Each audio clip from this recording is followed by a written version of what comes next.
Assalamualaikum warahmatullahi wabarakatuh. Waalaikumsalam warahmatullahi Waalaikumsalam wabarakatuh. Waalaikumsalam warahmatullahi wabarakatuh. Alhamdulillahi rabbil alamin. Salatu wassalamu ala asrafil anbiya'i wal mursalin wa ala alihi wa ashabihi ajma'in amma ba'du. Baik, saudara sekalian, kita ketemu lagi dalam mata kuliah metodologi penelitian ya. Saya lupa pertemuan keberapa. Pada minggu yang lalu kita menyampaikan materi terkait dengan hubungan antara teori dengan penelitian. Nah, pada pertemuan kali ini kita akan berbicara tentang jenis-jenis penelitian. Sebagai ilustrasi bahwa jenis-jenis penelitian ini akan mencerminkan bagaimana sebuah penelitian itu dilakukan. Misalnya, saudara pernah melihat ada orang melakukan penelitian hanya tinggal di perpustakaan, kemudian dia baca buku, kemudian dia ngutip isi buku, kemudian dia menganalisisnya. Tapi pada saat yang lain, saudara juga pernah melihat ada seorang peneliti, dia harus terjun ke pelosok, mengumpulkan data ke masyarakat luas, kemudian dia mewawancarainya atau membagikan kuesioner dan lain sebagainya.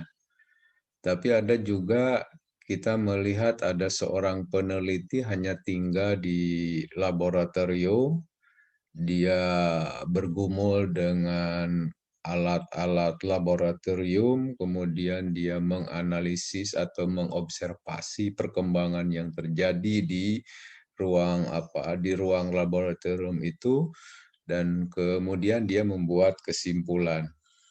Nah, berbagai bentuk penelitian yang dilakukan oleh peneliti tadi itu sangat bergantung kepada jenis penelitiannya yang diambil. Jadi jenis penelitian yang diambil itu akan menentukan cara kerja dari sebuah penelitian itu akan dilakukan. Nah, itulah pentingnya pembahasan kita tentang jenis-jenis penelitian. Jadi jenis penelitian ini akan mencerminkan atau akan menggambarkan, akan memperlihatkan bagaimana sebuah penelitian itu akan dilakukan. Baik, saudara sekalian, jenis-jenis penelitian ini sangat tergantung pada sudut pandang yang digunakan.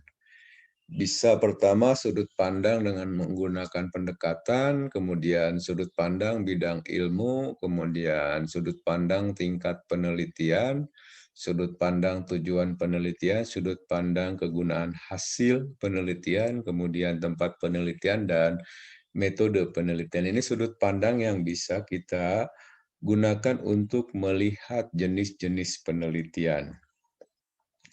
Pertama, kalau penelitian itu dilihat dari sudut pandang pendekatan, maka penelitian terbagi kepada dua jenis.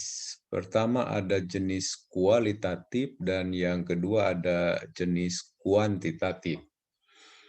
Nulisnya boleh pakai U, pakai W, sama aja ya. Jadi ada, kalau dilihat dari sudut pandang pendekatan, maka penelitian itu terdiri dari dua jenis. Ada penelitian kualitatif dan ada penelitian kuantitatif. Lalu apa bedanya penelitian kualitatif dan penelitian kuantitatif? Itu sangat bergantung kepada objek yang ditelitinya. Kalau penelitian itu atau objek penelitian itu berupa kata atau kalimat verbal, dan kemudian kata atau kalimat verbal itu diteliti dan dianalisis, maka penelitian itu masuk pada jenis yang pertama, yakni penelitian kualitatif. Tapi kalau objek penelitiannya itu berupa angka atau sesuatu yang bisa diangkakan, maka penelitian itu masuk pada jenis penelitian kuantitatif. Nah, itulah jenis penelitian kalau dilihat dari sudut pandang pendekatan. Jadi kualitatif dan kuantitatif itu bagian dari pendekatan penelitian. Jadi pendekatan penelitian terdiri dari dua, ada kualitatif dan ada kuantitatif. Nah, kalau penelitian ekonomi, apakah menggunakan pendekatan kualitatif atau mau pendekatan kuantitatif? Sangat bergantung kepada objek penelitiannya itu sendiri. Apa boleh misalnya penelitian ekonomi dengan menggunakan pendekatan kualitatif, gitu, dengan menggunakan kalimat verbal? Boleh, nggak ada masalah. Sebut saja misalnya saudara melakukan penelitian tentang pemikiran ekonomi, ulama-ulama klasik yang sering saya kemukakan. Misalnya saudara melakukan penelitian tentang kebijakan fiskal menurut Abu Yusuf, atau saudara misalnya melakukan penelitian tentang perilaku ekonomi menurut siapa, As-Saibani misalnya, atau saudara melakukan penelitian tentang mekanisme pasar menurut Yahya bin Umar dan seterusnya. Nah, penelitian model begitu tidak bisa dikuantitatifkan. Maka pendekatan yang digunakannya adalah pendekatan kualitatif, gitu. Nah, kemudian yang kedua, apa boleh misalnya penelitian ekonomi dengan menggunakan kuantitatif? Tentu saja boleh. Kalau misalnya penelitiannya penelitian lapangan, field research, yang menghubungkan antara satu variabel dengan variabel yang lain. Nah, kalau menghubungkan satu variabel dengan variabel yang lain dalam penelitian ekonomi itu wajib menggunakan pendekatan kuantitatif.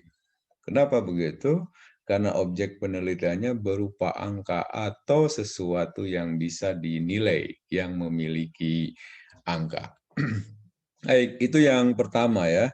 Jenis penelitian kalau dilihat dari sudut pandang pendekatan. Jadi penelitian ada dua, ada penelitian kualitatif dan ada penelitian kuantitatif.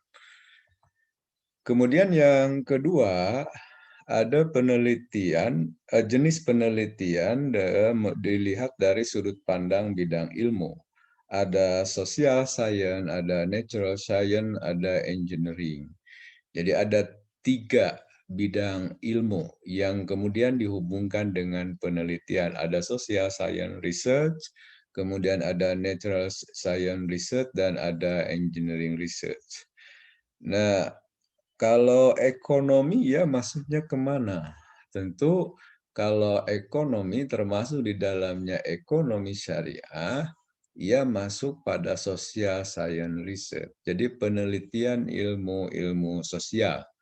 Sosiologi misalnya masuk di situ, kemudian antropologi masuk di situ, kemudian juga ilmu hukum masuk di situ, psikologi juga masuk di situ, dan seterusnya. Hanya memang ada sebagian ilmuwan yang memilah menjadi kepada social science dan ada humaniora science begitu. Jadi ada ilmu sosial dan ilmu humaniora. Seperti studi tentang peradaban, studi tentang ilmu hukum, dia tidak masuk pada social science, tapi dia masuk pada ilmu humaniora. Tapi secara umum sampai hari ini humaniora bisa dimasukkan pada kategori social science.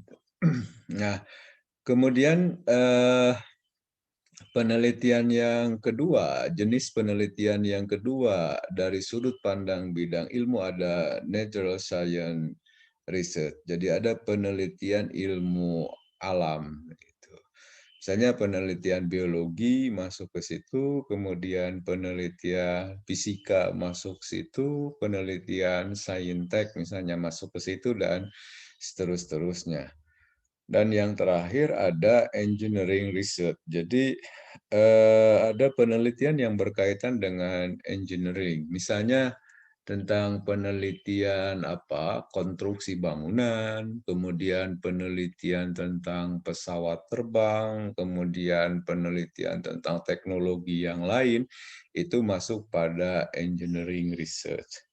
Nah, saudara sekalian, jadi balik lagi pada persoalan pokok bahwa jenis penelitian bila dilihat dari sudut pandang bidang ilmu dapat dipilah kepada tiga jenis penelitian.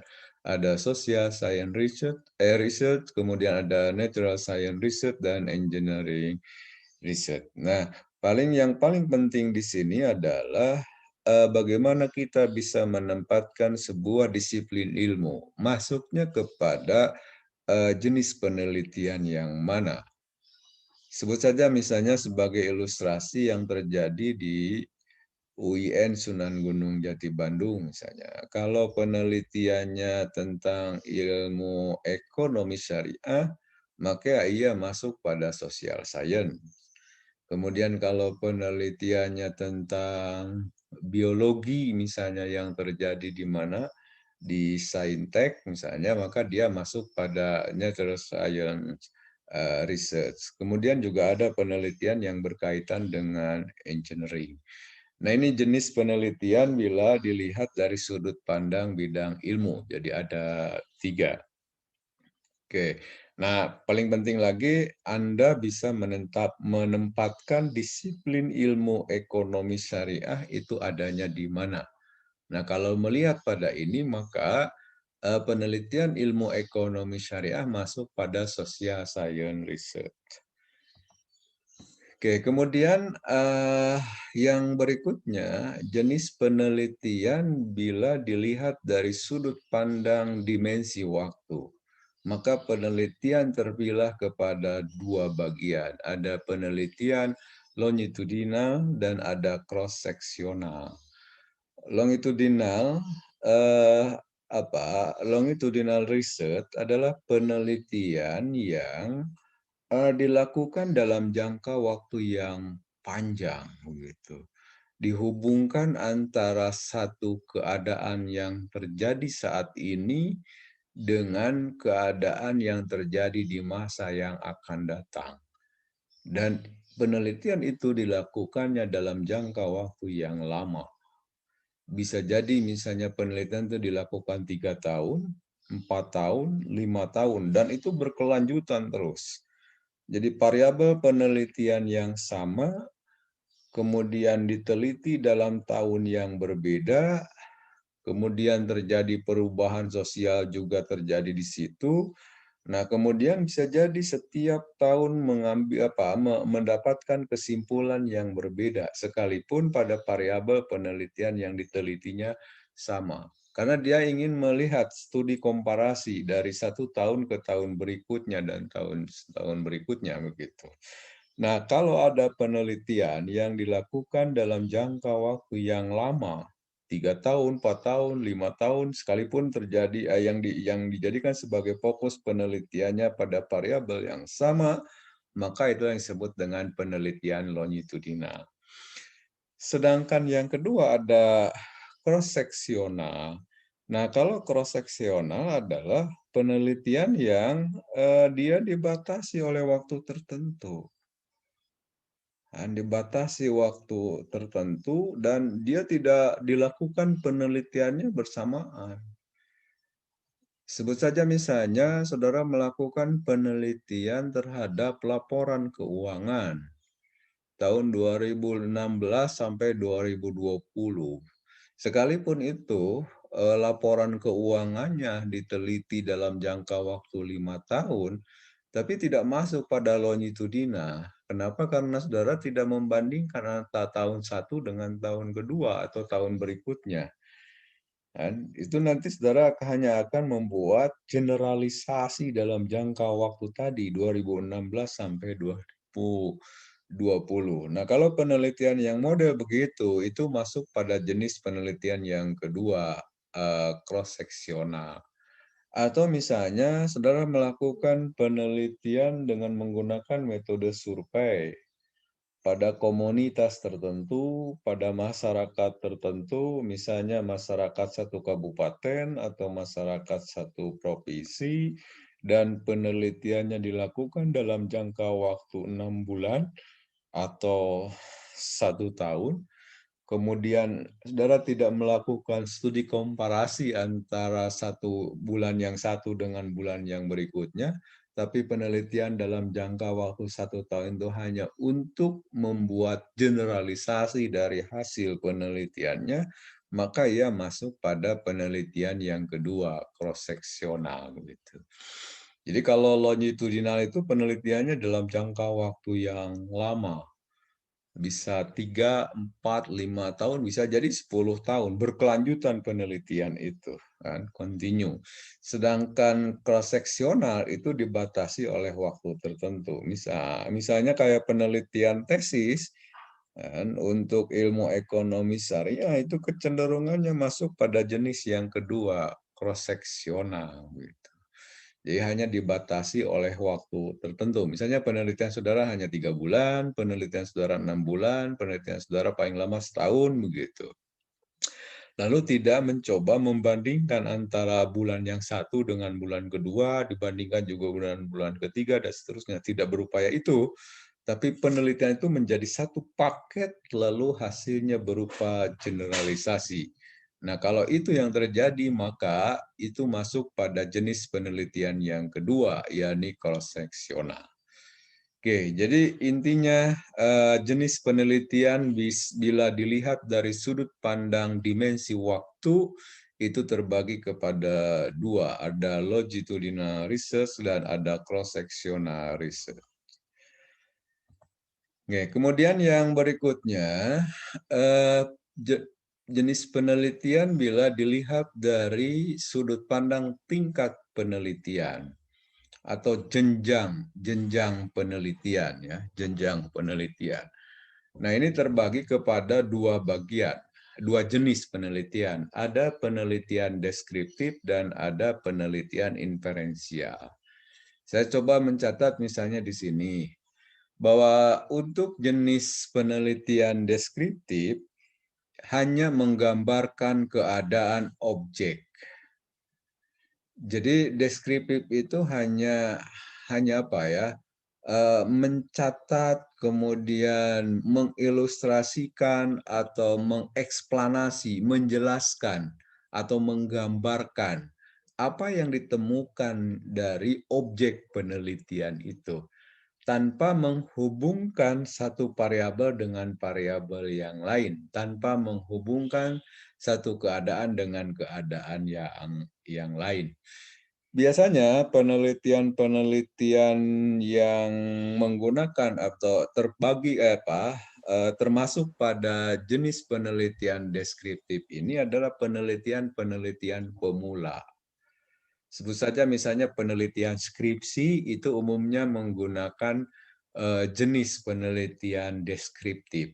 Dia hanya menjelaskan keadaan yang terjadi di lokasi penelitian.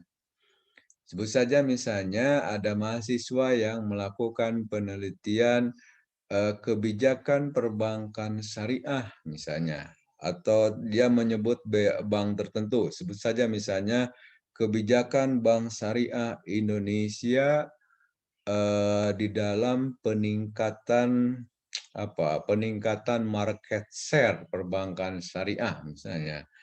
Nah, dia tidak menghubungkan antara satu variabel dengan variabel yang lain. Dia hanya menjelaskan, dia hanya menggambarkan kebijakan apa yang diambil oleh Bank Syariah Indonesia di dalam meningkatkan market share market share Bank Syariah dalam kerangka bank nasional.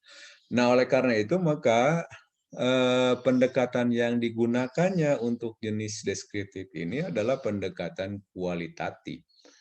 Ya, objeknya berupa kata atau kalimat verbal. Dia tidak menyajikan datanya berupa angka atau sesuatu yang dinilai atau sesuatu yang diangkakan, tidak.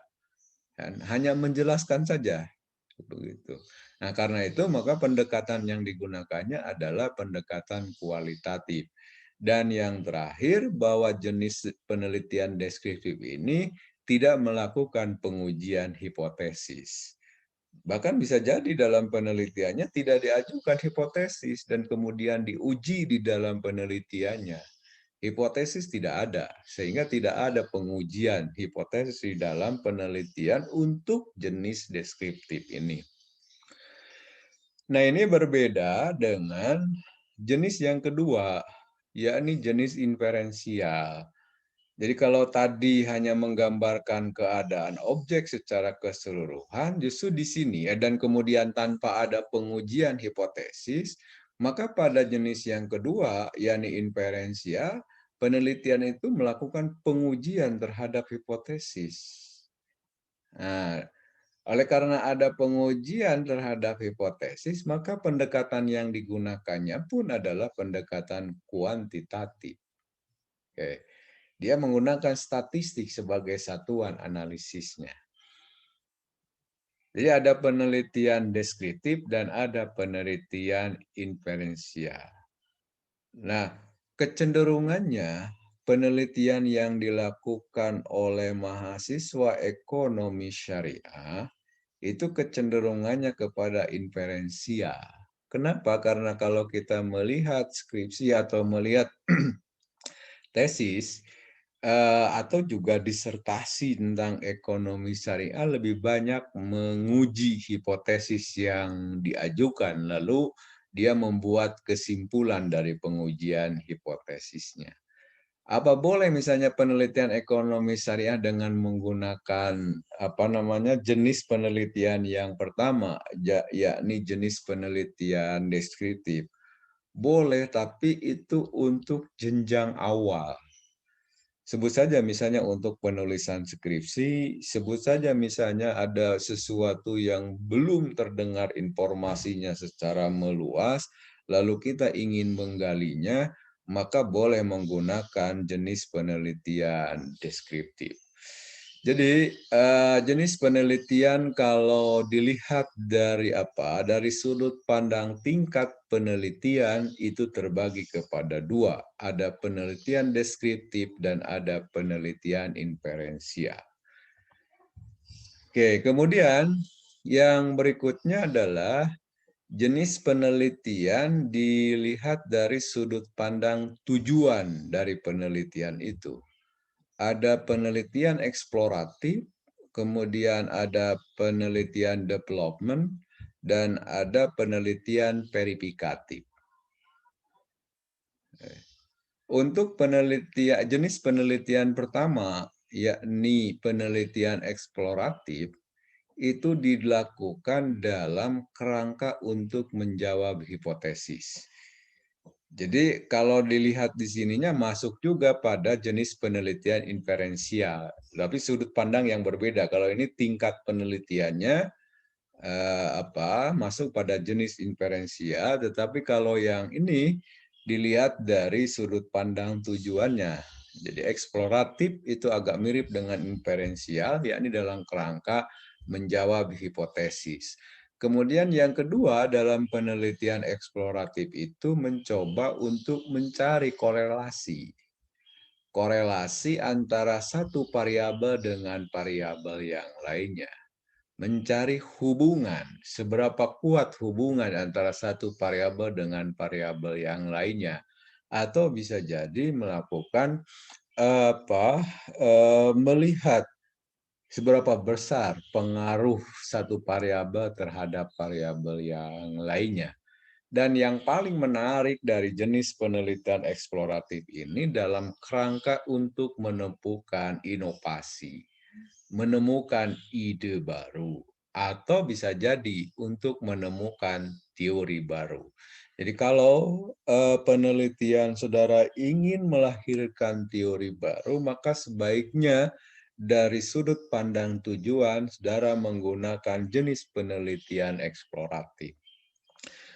Kemudian yang kedua, ada penelitian development research. Ini tiada lain dimaksudkan pertama untuk memperdalam pengetahuan. Sebut saja misalnya ada konten pengetahuan yang masih dangkal, kemudian dilakukanlah penelitian, dan kemudian nanti dari hasil penelitian itu bisa menambah atau memperdalam pengetahuan. Ya seperti yang saya kemukakan tadi misalnya kebijakan fiskal. Menurut Abu Yusuf belum tereksplorasi sedemikian rupa, belum tersampaikan kepada masyarakat akademik terkait dengan kebijakan fiskal menurut Abu Yusuf. Lalu saudara melakukan penelitian tentang itu. Maka penelitian yang model begini masuk pada development research. Kenapa masuk pada development research? Karena dalam rangka memperdalam pengetahuan. Atau misalnya saudara mau melakukan tentang kebijakan moneter menurut Al-Makrizi misalnya. Nah, nama Al-Makrizi saja belum populer, apalagi kalau dihubungkan dengan kebijakan moneternya. Nah, kalau saudara melakukan penelitian tentang kebijakan moneter menurut Al-Makrizi, dalam kerangka tadi, dalam tujuan untuk memperdalam pengetahuan, untuk menambah pengetahuan tentang itu, maka penelitian yang dilakukan oleh saudara masuk pada development research. Ya. Jadi penelitian pengembangan gitu. Kemudian yang kedua juga bisa jadi penelitian yang development ini adalah dalam rangka menerapkan teknologi. Gitu. Jadi ada teknologi baru kemudian diterapkan efektif atau tidak. Sebut saja misalnya hari ini ada digitalisasi sedemikian rupa, kemudian ada Ada kalau bidang ekonomi misalnya ada berbagai jenis startup yang menggunakan teknologi, lalu saudara melakukan penelitian tentang itu, maka masuk pada development research. Dan yang terakhir, dalam development research ini adalah membuat satu model. Mungkin saudara pernah mendengar eh, R&D ya, Research and Development. Jadi bagaimana penelitian itu dihubungkan dengan pengembangan yang kemudian produk dari research and development itu adalah melahirkan sebuah model. Saudara nanti bisa bacalah, ada banyak buku yang berbicara tentang research and development. Jadi penelitian dan pengembangan yang ujung-ujungnya dari research and development ini melahirkan satu model tertentu. Saja misalnya Anda ingin melahirkan satu model transaksi di bank syariah. Anda ingin melahirkan satu model pasar syariah misalnya. Anda ingin melahirkan satu model kerjasama misalnya antara bank syariah dengan lembaga keuangan syariah yang lainnya.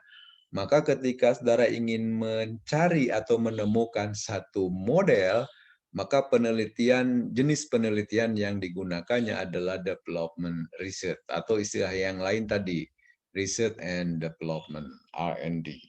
Oke, kemudian ya jenis penelitian yang ketiga, bila dilihat dari sudut pandang tujuan penelitian, itu ada penelitian verifikatif. Verifikatif itu adalah melakukan pengujian hipotesis.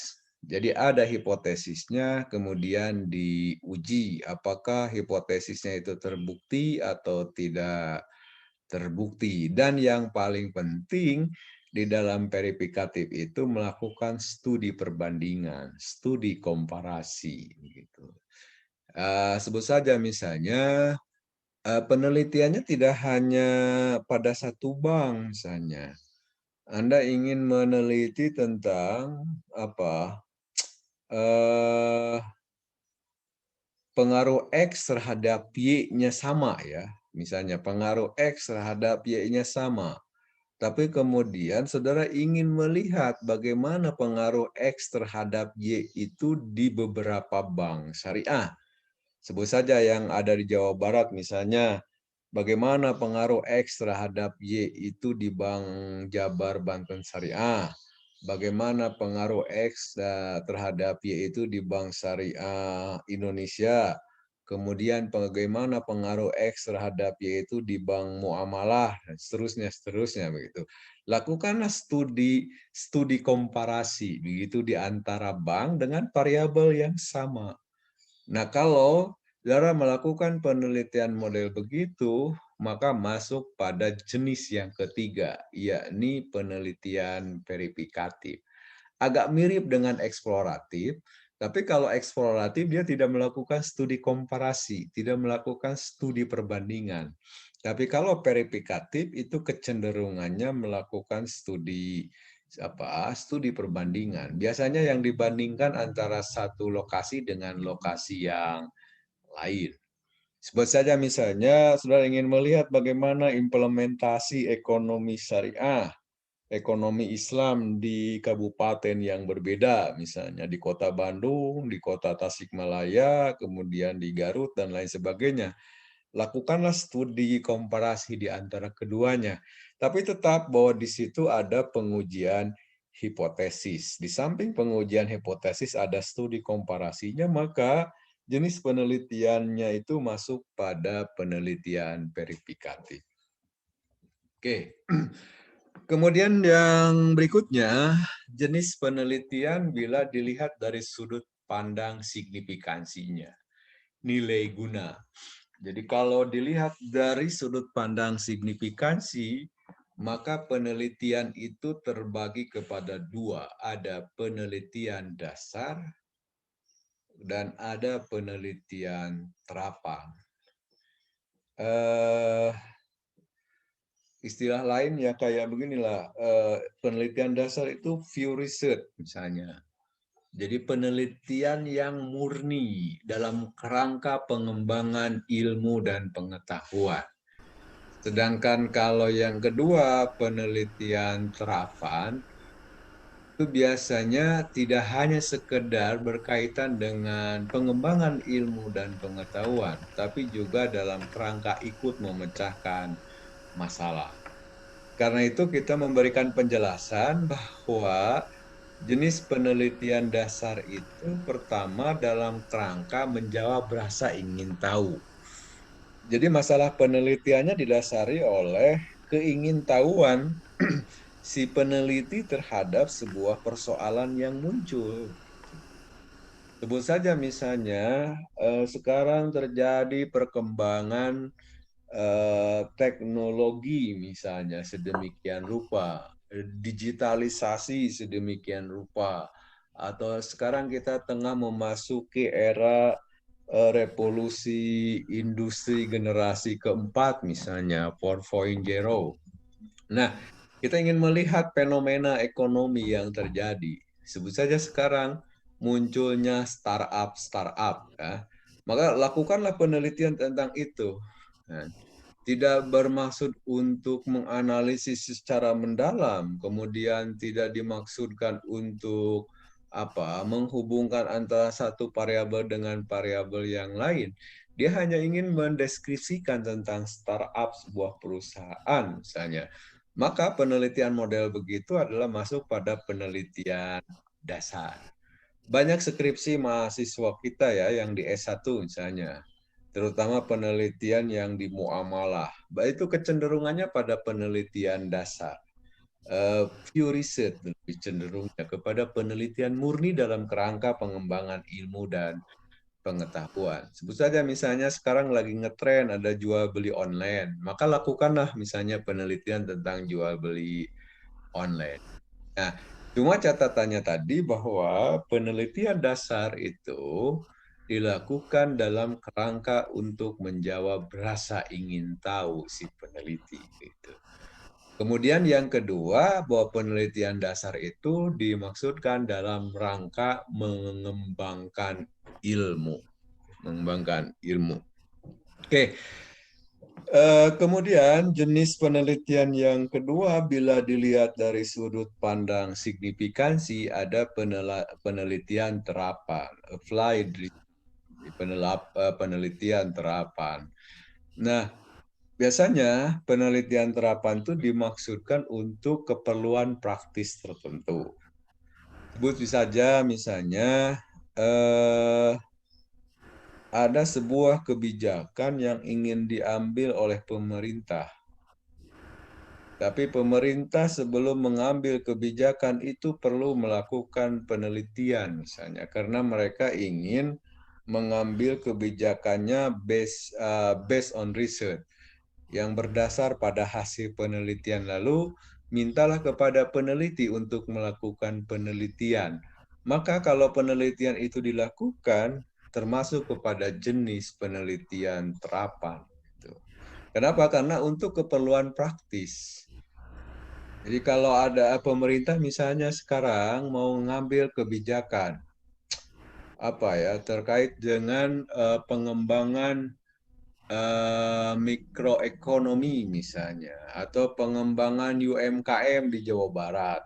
Lalu pemerintah daerah, sebut saja Pemda tingkat 1, meminta pada peneliti untuk melakukan penelitian itu. Kemungkinan-kemungkinannya kalau misalnya Pemda mengambil kebijakan untuk mengembangkan UMKM di Jawa Barat, memungkinkan atau tidak? Nah, sebelum kebijakan itu dilakukan, sebelum kebijakan itu diambil, maka Pemda meminta peneliti untuk melakukan penelitian.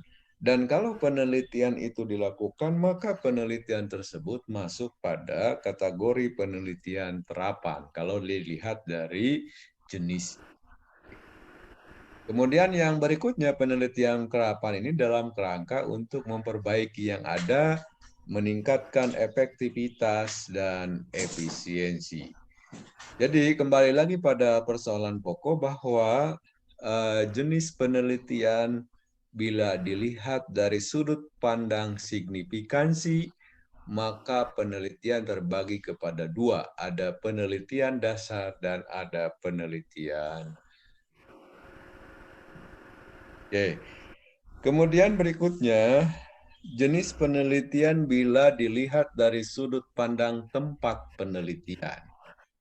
Maka kita bisa memilahnya menjadi 3 jenis penelitian.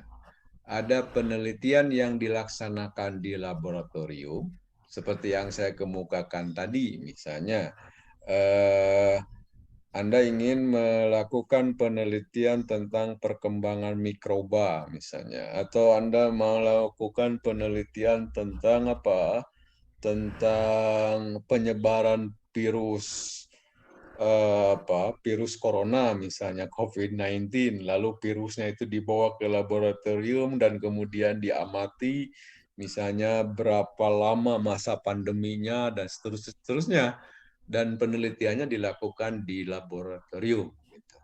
Maka ia masuk pada jenis penelitian yang pertama.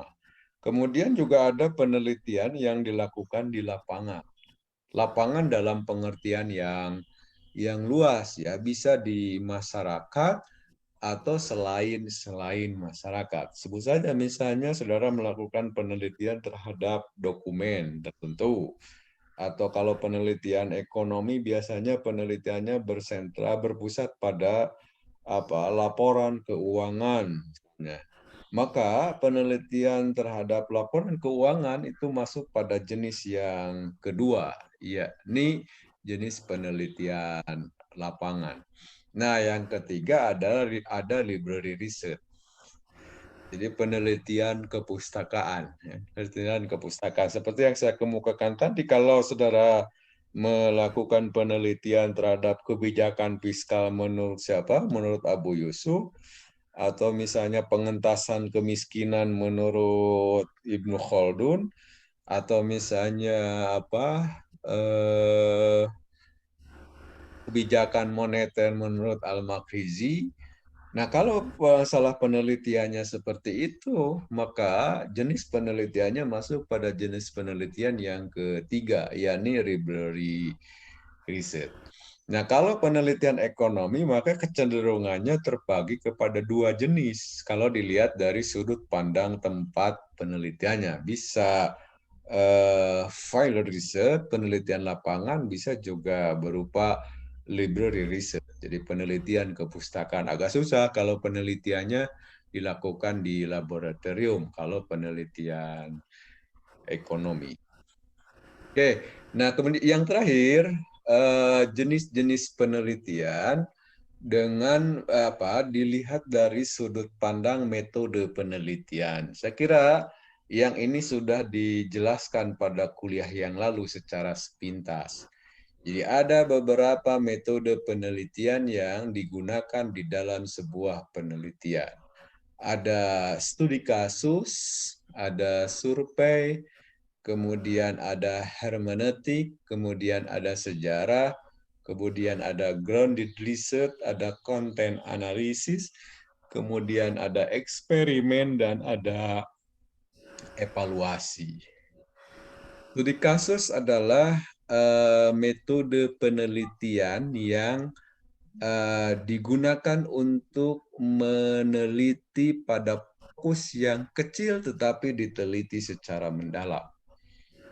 Studi kasus itu fokus penelitiannya kecil atau sedikit tetapi diteliti secara mendalam. Produk dari studi kasus bukan untuk sebuah generalisasi, tapi produk dari studi kasus adalah keunikan. Keunikan dari objek penelitian. Seperti yang saya kemukakan misalnya dulu ya, pernah kita memberikan ilustrasi, saudara ingin melihat beberapa entrepreneur yang sukses. Mungkin yang diteliti hanya 2 orang, mungkin yang diteliti hanya 3 orang, tapi yang 2 atau 3 tadi itu diteliti secara mendalam. Dilihat dari aspek pendidikannya, dilihat dari aspek background keluarganya, dilihat misalnya background masyarakatnya, kemudian dilihat dari psikologinya, dilihat dari berbagai macamnya untuk melihat kesuksesan seorang entrepreneur. Jadi fokusnya kecil, tapi yang kecil itu diteliti secara mendalam, maka metode yang digunakannya adalah metode studi kasus. Sekali lagi, studi kasus tidak diarahkan untuk membuat generalisasi, tapi studi kasus lebih diarahkan kepada apa? Kepada menemukan keunikan dari fokus penelitiannya. Jadi uniknya apa? Keunikannya itu di mana? Nah, itu kalau menggunakan metode studi kasus. Oke. Kemudian yang kedua ada survei. Ini kebalikan dari studi kasus. Kalau survei itu justru cakupan penelitiannya, fokus penelitiannya luas, tapi hanya diteliti aspek-aspek tertentu atau aspektual gitu. Jadi kalau studi kasus itu fokusnya kecil, diteliti secara mendalam, berbagai aspeknya diteliti. Tapi kalau survei, itu fokus penelitiannya luas dan banyak. Bisa jadi misalnya masyarakat satu kecamatan, masyarakat satu kabupaten, masyarakat satu negara diteliti oleh orang, oleh peneliti, tapi yang ditelitinya hanya aspek tertentu saja. Tidak diteliti berbagai aspek. Maka kalau penelitiannya model begitu, metode yang digunakannya adalah metode survei. Gitu. Oke. Kemudian yang ketiga adalah hermeneutik. Hermeneutik itu sebenarnya apa ya? Metode penelitian yang memaknai simbol-simbol. Misalnya simbol-simbol yang ada di dalam Al-Quran. Simbol-simbol atau lafaz-lafaz yang ada di dalam hadis. Dimaknai. Maka metode yang digunakannya adalah metode hermeneutik misalnya. Misalnya kan ada mahasiswa studi ilmu Al-Quran yang meneliti 2 ayat. Yang pertama ayat tentang zina, yang kedua ayat tentang pencurian. Pertanyaan dia, kenapa kalau ayat tentang zina diawali dulu dengan mu'anas, lalu disusul oleh muzakkar. Azaniyatu wazani, perempuan yang berzina dan laki-laki yang berzina. Jadi perempuan dulu disebutnya, baru laki-laki belakangan. Kalau ayat yang bicara tentang zina. Tapi ketika bicara tentang pencurian, muzakkar dulu yang dimulai. Al-Quran menyebutnya asariku wasarikoh.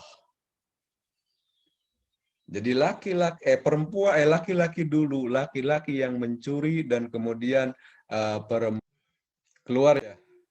Ya, mohon maaf. Oke, kita lanjut lagi. Jadi kalau untuk apa namanya Zina. ya hermeneutik ya. Kita bicara tentang hermeneutik. Kalau hermeneutik itu memaknai simbol, memaknai lafaz. Nah, seperti yang saya ilustrasikan tadi, ada mahasiswa studi ilmu Al-Quran yang meneliti 2 ayat. Kenapa kalau zina diawali perempuan dulu, azaniyatu wazani, sedangkan kalau mencuri itu diawali dengan muzakkar dulu baru mu'anas, asariku wasarikoh. Itu laki-laki yang mencuri dan perempuan yang mencuri. Nah, kalau penelitiannya model begitu, maka metode yang digunakannya adalah metode hermeneutik. Kemudian yang berikutnya ada metode sejarah. Sejarah itu kan seperti yang pernah kita kemukakan pada kuliah yang lalu adalah peristiwa yang terjadi di masa lampau, tetapi di dalam penelitian sejarah bukan hanya sekedar mendeskripsikan peristiwa yang terjadi di masa lampau, tetapi yang paling penting adalah interpretasinya, interpretasi terhadap peristiwa yang terjadi di masa lampau. Oke, kemudian yang kelima ada grounded research, ada metode grounded research. Seperti yang pernah kita berikan ilustrasi bahwa grounded research itu adalah metode penelitian yang biasa digunakan oleh para pakar di bidangnya. Dia sudah ahli betul di bidang itu. Lalu ketika dia melakukan penelitian, dia melapaskan seluruh teori yang ia punya. Lalu dia lakukan penelitian yang kemudian nanti dari hasil penelitiannya itulah melahirkan teori. Sebut saja misalnya ada penelitian yang menggunakan grounded research itu Clifford Geertz misalnya, seorang antropolog. Dia datang dari Amerika ke Indonesia dengan tidak membawa teori dalam pikirannya. Kemudian dia datang ke satu tempat, ke Mojokuto dia sebutnya, tapi sekarang itu sebenarnya adalah kecamatan Pare di Kabupaten mana itu, Kediri. Dia datang ke situ, dia lakukan penelitian, dan dia melakukan penelitiannya dalam jangka waktu yang cukup lama. Dengan melepaskan teori yang ia punya, tapi kemudian dari hasil penelitiannya itu dia melahirkan teori yang kita kenal hari ini, ada teori Parian. Teori Parian yang dikemukakan oleh Clifford Geertz bahwa umat Islam di Jawa, kan judul bukunya Islam in Java. Jadi umat Islam di Jawa terbagi kepada 3 pilahan. Ada santri, ada abangan, dan ada priai. Nah, penelitian Clifford Geertz sampai melahirkan teori Parian tadi, ada santri, abangan, dan priai itu, metode yang digunakannya adalah metode grounded research. Jadi grounded research hanya boleh dilakukan oleh pakar di bidang ilmu tertentu yang ia melepaskan seluruh teorinya, kemudian dia melakukan penelitian, dan dari hasil penelitian itulah dia melahirkan sebuah teori. Oke, kemudian yang berikutnya adalah konten analisis. Jadi analisis isi. Biasanya, saudara sekalian, konten analisis ini biasa digunakan oleh teman-teman kita yang ada di ilmu komunikasi, terutama yang berkaitan dengan media massa.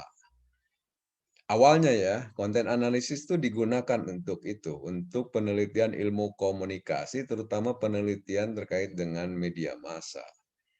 Sebut saja misalnya dia melakukan penelitian, kenapa sumber beritanya sama, kemudian narasi berita yang disampaikan oleh sumber berita juga sama.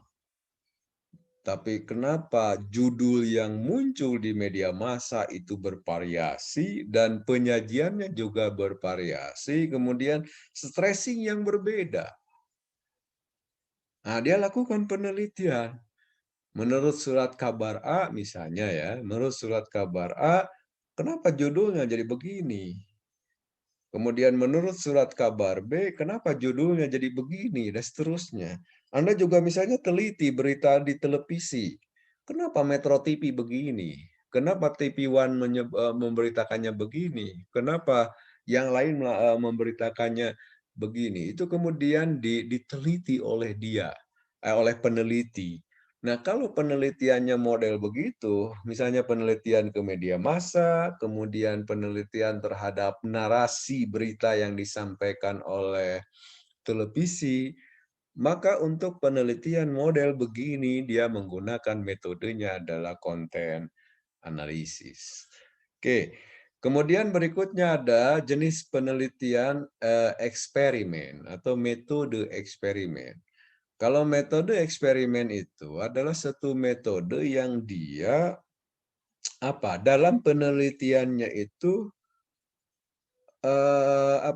menerapkan sesuatu, menerapkan sesuatu. Misalnya ada mahasiswa tarbiyah, mahasiswa pendidikan. Dia mencoba melakukan penelitian tentang efektivitas dari metode resitasi misalnya, metode penugasan. Misalnya penugasannya dalam bentuk resum. Nah, dia mengajar di kelas. Kemudian setiap pertemuan dia memberikan tugas kepada mahasiswa untuk meresume apa yang disajikan di dalam perkuliahan hari itu dan kemudian dikumpulkan pada minggu berikutnya. Apakah nanti tingkat pemahaman mahasiswa terhadap materi perkuliahannya itu dipandang maksimal atau tidak? Tapi si peneliti mempraktekkannya itu, mempraktekkan metode resitasi di dalam perkuliahannya. Maka metode penelitian yang digunakan di situ adalah metode eksperimen. Jadi ada pengujian, ada eksperimen yang ia lakukan di dalam penelitiannya. Tidak hanya melihat objek penelitian dari sisi yang lain, tetapi si penelitinya itu sendiri sebagai pelaku di dalam penelitian itu, yang kemudian menjadi bagian dari pelaku dalam penelitian yang ia lakukan itu. Jadi ada sesuatu yang diuji cobakan di dalam penelitiannya. Oke, kemudian yang terakhir adalah metode penelitian evaluasi. Biasanya metode evaluasi ini digunakan oleh si peneliti untuk melihat efektivitas dan efisiensi dari sebuah program. Jadi ada program yang sudah berjalan, yang dilaksanakan bisa jadi oleh pihak lain, kemudian si peneliti hadir untuk meneliti bagaimana efektivitas dan efisiensi dari pelaksanaan program itu. Maka digunakanlah metode penelitiannya adalah metode evaluasi. Oke, misalnya nih, ada kebijakan pemerintah sekarang dengan memerger Bank Himbara, himpunan bank milik negara misalnya, bank syariah. Digabungkanlah misalnya Bank Syariah Mandiri, kemudian BNI Syariah, kemudian BRI Syariah. Dalam rangka apa? Dalam rangka meningkatkan efektivitas dan efisiensi, kemudian meningkatkan jumlah modal, kemudian meningkatkan kinerja, ujung-ujungnya juga bisa meningkatkan market share perbankan syariah secara nasional. Lalu BSI ini misalnya sudah berjalan setahun, 2 tahun, 3 tahun, lakukanlah penelitian untuk mengevaluasi keberlangsungannya itu. Maka kalau penelitian itu dilakukan, maka metode yang digunakannya adalah metode evaluasi. Jadi saudara sekalian, balik lagi pada persoalan pokok bahwa penelitian bila dilihat dari sudut pandang metode penelitian itu terdiri dari studi kasus, survei, hermeneutik, sejarah, grounded research, content analisis, eksperimen, dan evaluasi. Oke, saudara sekalian, barangkali itulah yang bisa kita sampaikan pada perkuliahan hari ini yang berkaitan dengan jenis-jenis penelitian.